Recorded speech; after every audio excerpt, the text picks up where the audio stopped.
और साधक को भी स्वप्नावस्था में ही हमारा साधन कैसा चल रहा है इसकी अनुभूति होती है। इसलिए स्वप्न विज्ञान कोई सामान्य विज्ञान नहीं है, साधकों की उपासना का दर्पण है स्वप्न। क्योंकि स्वप्न की अवस्था में जीव स्वयं ही स्वप्न का सृष्टा होता है, वहां कोई दूसरा व्यक्ति नहीं है। इसलिए वेद में लिखा है न तत्र रथा न रथ योगा न अश्वा न पंथा, वहां न रथ है न मार्ग है न घोड़े हैं न सारथी हैं। फिर भी व्यक्ति स्वप्न में देखता है कि हम रथ में बैठे जा रहे हैं, घोड़े पड़ाक पड़ाक दौड़ रहे हैं। अब बताओ वहाँ रथ कहाँ से आया सपने में, घोड़े कहाँ से आए, रास्ता कहाँ से आया। वस्तुतः उस रास्ते की सृष्टि भी जीव ने ही की, घोड़े की सृष्टि भी मन ने की, सारी सृष्टि वह अंतःकरण ही उस समय सारी सृष्टि करता है। और मदन मोहन जी इससे एक बात और प्रमाणित हो जाती है कि जीव भगवान का अंश है, ये बात पक्की हो गई। क्यों? भगवान जैसे सृष्टि करते हैं जीव भी सृष्टि करता है, पर बात यह है कि भगवान की सृष्टि अलग प्रकार की है, जीव स्वप्न की सृष्टि करता है, पर करता तो है, क्योंकि पालन भी करता है, संहार भी करता है, सब काम करता है।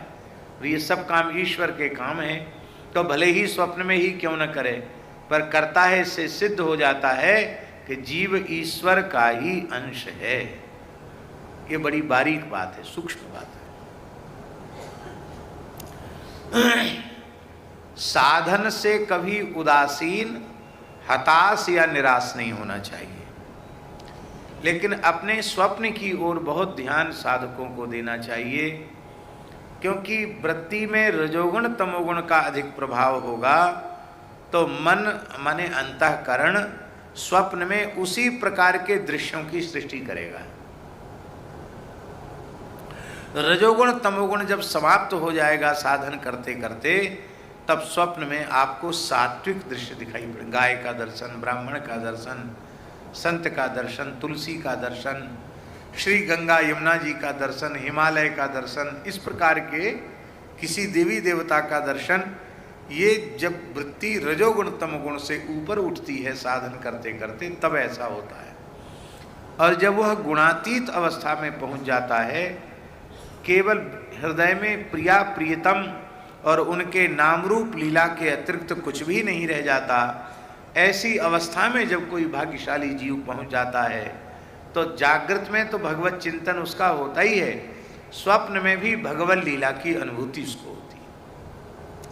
एक सच्ची घटना है, एक महात्मा ने निश्चय किया, ब्रज की ही घटना है, बाबा बरसाने की। एक महात्मा ने निश्चय किया, इतने दिन हो गए पड़े पड़े बरसाना गह्वर वन में, श्री जी ने दर्शन नहीं दिया, अब तो अन्न जल त्याग कर प्राण त्याग देंगे। प्रेमी संत थे, बिना प्रेमी हुए ऐसा कौन सोच सकता है। तो ये बहुत पुरानी बात नहीं है महंत जी, माने उस समय की बात है जब गह्वर वन की कच्ची परिक्रमा थी। कच्ची परिक्रमा हमने दी, तब इतनी भीड़ नहीं थी, बिजली नहीं थी, गह्वर वन में बिजली नहीं थी, कच्ची परिक्रमा थी, उस समय की बात है बाबा। तो महात्मा जो है वो मधुकरी करने जाते थे, मधुकरी करने नहीं गए, बस अपने कोठरी में वहीं अपना अनशन कर लिए, वहीं अपने राधा राधा जपें, वहीं रोमें, वहीं अनशन कर लिया। 4-5 दिन हो गए बिना खाए, थोड़ा बहुत जल पी लेते थे बस। बड़े दुखी थे, निश्चय कर लिया श्री जी दर्शन नहीं दे रही तो प्राण ही त्यागने।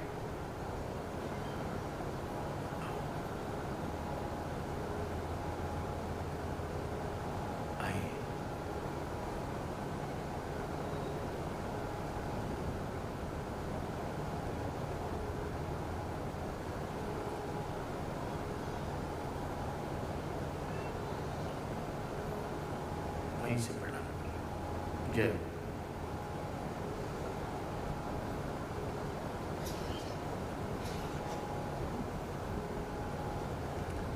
तो बाबा स्वप्न में उनको क्या हुआ अनुभव, थोड़ी नींद आई तो सपना आया कि दो सखियां आई हैं, कह रही बाबा न्योतो है, तेरो न्योतो है,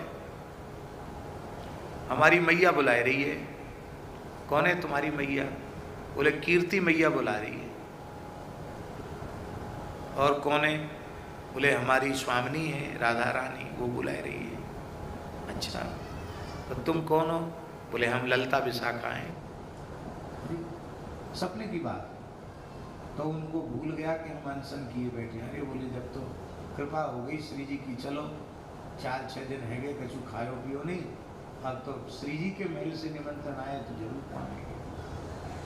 और वहाँ गए तो स्वप्न में बढ़िया बढ़िया पदार्थ और मैया कीर्ति मैया और राधा रानी सखियाँ सब पवा रही हैं, और वो पाते चले जा रहे, पाते पाते पाते पाते एकदम तृप्त हो गए, हाथ जोड़ गए, कहते धाप गए। बोले बस अब तो एकदम यहाँ तक भर गया, पर जगह भीतर नहीं है, पर अभी तृप्ति नहीं, ऐसे लगता और पावे और पावे। और इतने में ही उनकी नींद खुल गई। बोलो भक्तवत्सल भगवान की। अब ये लीला तो स्वप्न की थी, पर खुल गई नींद। तो नींद खुलने के बाद ऐसा नहीं लगा कि हम 5-7 दिन से हमने भोजन नहीं किया। महाराज जी बाबा ऐसा अनुभव हुआ कि नार तक प्रसाद से भरी हुई है। कभी देखा है? ज्यादा पाने पर सांस लेना भी मुश्किल पड़ता है। ये हालत बाबा की हो गई। और 5-7 दिन तक जब डकार आवे तो दिव्य सुगंध है। अब देखो लोग कहते स्वप्न झूठे होते हैं, ये झूठा मानोगे आप? पाया स्वप्न में और प्रत्यक्ष शरीर में प्रसाद पाने वाली तृप्ति हो गई। ये इस प्रकार की जो ठाकुर जी की लीलाएं हैं। अब आप कहोगे कौन महात्मा थे, कैसे थे, हम क्या बताएंगे आपको, नहीं बता सकते।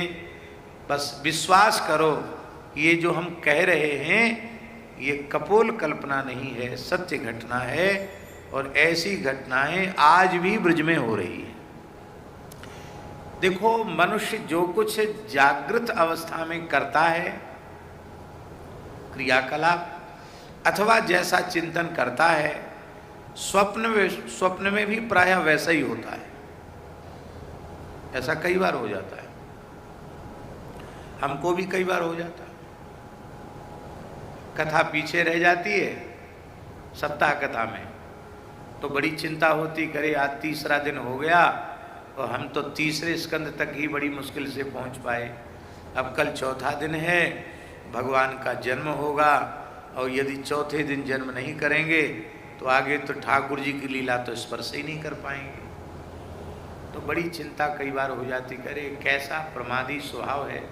वक्ता लोग तो नाच गा लेते हैं, चुटकुला भी सुना लेते हैं, फिर भी समय बच जाता है, सब कथा मौके पर मुकाम पर पहुंच जाती। हम इतना पिछल्लू, पीछे क्यों रह जाते हैं?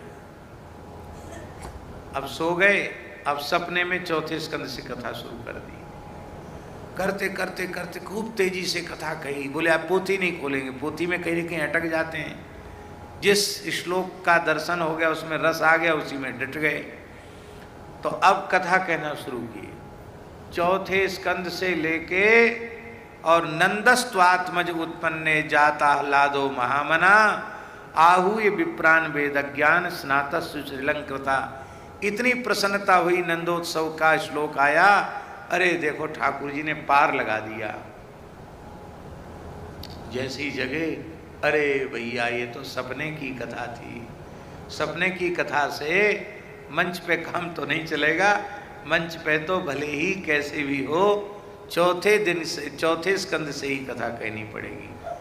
तो कई बार ऐसा हो जाता है कि 4थे दिन वाली कथा 7-7, 8-8 घंटे तक की हो जाती। कई बार एक बैठक में 6 घंटे 7 घंटे तक की कथा हो जाती। हम लोग बद्रीनाथ में थे, पूज्य गोरीलाल कुंज वाले महाराज जी थे।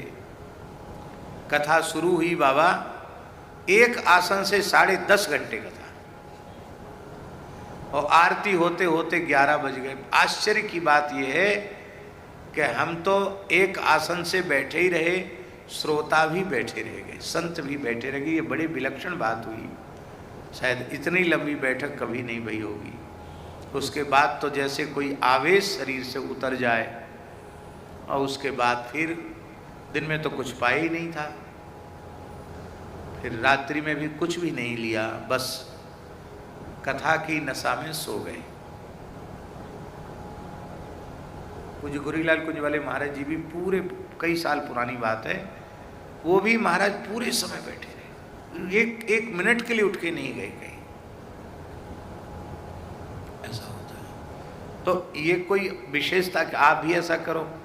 जो कारीगरी का काम करते हैं वे सपने में कन्नी चलाते होंगे, जो दुकान में काम करते हैं वो तराजू लेके तौलते होंगे, और जो दिन भर माला जपते हैं वो रात्रि को सपने में माला फेरते होंगे। आप दिन भर जो करेंगे, दिन में आपका जो चिंतन होगा, जैसा क्रियाकलाप होगा, उसी प्रकार के आपके स्वप्न होंगे। तो मनुष्य की दिन भर की गतिविधि, उसकी चित्त की स्थिति, या तो रात्रि काल में वो अपनी पत्नी से बातचीत करता है तब पता चलता है, अपने घर में व्यवहार करता है तब पता चलता है, या फिर उसे स्वप्न के द्वारा पता चलता है कि इसकी चित्त की अवस्था सात्विक है कि राजस है कि तामस है, कैसी है, अथवा गुणातीत है, ये तब पता चलता है। माई मेरे श्याम लगो